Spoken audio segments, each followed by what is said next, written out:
Türkiye'nin Bişkek Büyükelçiliği Din Hizmetleri Müşavirliği'nin organizasyonunda Kırgızistan Türkiye Manas Üniversitesi Cengiz Aytmatov kampüsündeki Abdülkerim Satuk Buğrahan Camisi'nde 15 Temmuz Demokrasi ve Milli Birlik Günü dolayısıyla öğle namazının ardından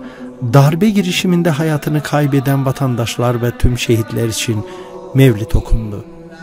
Mevlide Bişkek Büyükelçisi Cengiz Kamil Fırat, Kuzey Kıbrıs Türk Cumhuriyeti Kırgızistan temsilcisi Atınç Keskin, Kırgızistan Türkiye Manas Üniversitesi Rektörü Profesör Doktor Sibahattin Balcı,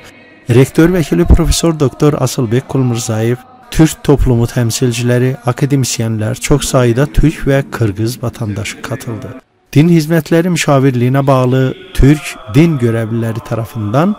Kur'an-ı Kerim tilavetiyle başlayan programda ilahiler okunurken Din Hizmetleri Müşaviri Şemsettin Ünal cami cemaatiyle şehitler için dua etti.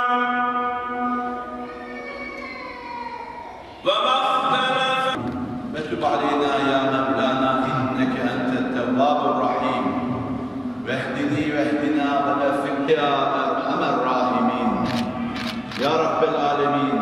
bu meclisimizde okunan Kur'an'dan, Mevlid-i Şerif'ten getirilen salatu selamlardan